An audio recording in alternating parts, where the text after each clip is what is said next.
They're amazing. We have a network of 14 regional arts development officers working across New South Wales.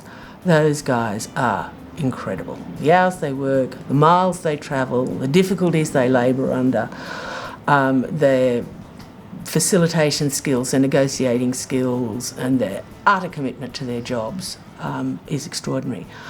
The artists and volunteers that work in regional New South Wales, again, the same thing. Most of them have got day jobs, or families, and they, somehow find the time and the energy to either create amazing work or to assist in having events and performances and exhibitions and people that run galleries in regional areas. They're just amazing. It's their commitment, their passion for the arts, their absolute belief in what they're doing is actually making their community a better place to live in.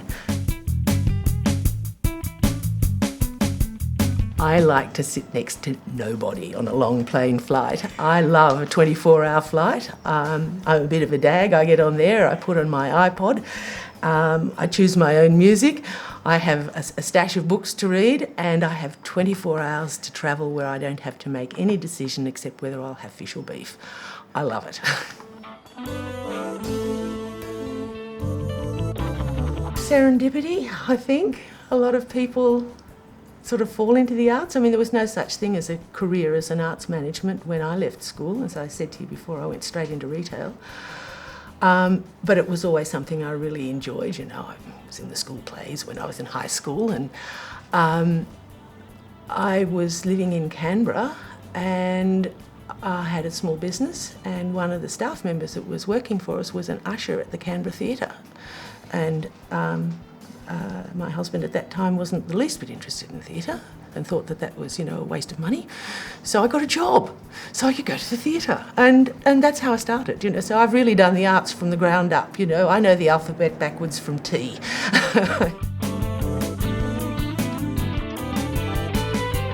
One of the interesting things about the vague career path that I've had is the opportunity to interact with a whole pile of other professions and a whole pile of other issues. And I think if I had my time over again, or if I wasn't working in arts and entertainment, I'd kind of like to, I'm very interested in town planning and architecture and design and how that relates to the way people live in communities. I think it would be really exciting to be a town planner and build. I think there's so much that you can do with providing places and spaces for people to interact.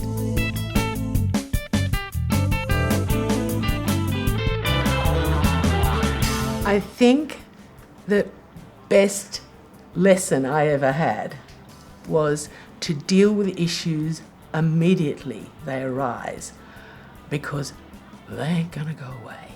I was working on a community event.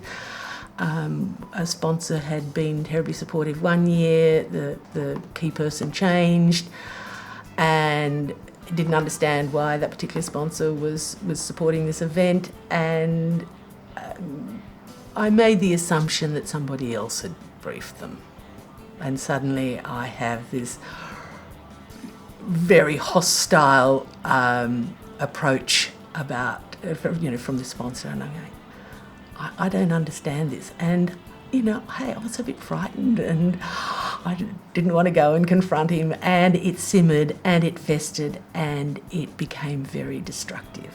So that's the best lesson I have ever learned, is pin your courage, grab your courage in both hands. If somebody has an issue, more likely than not, it's because they actually don't understand.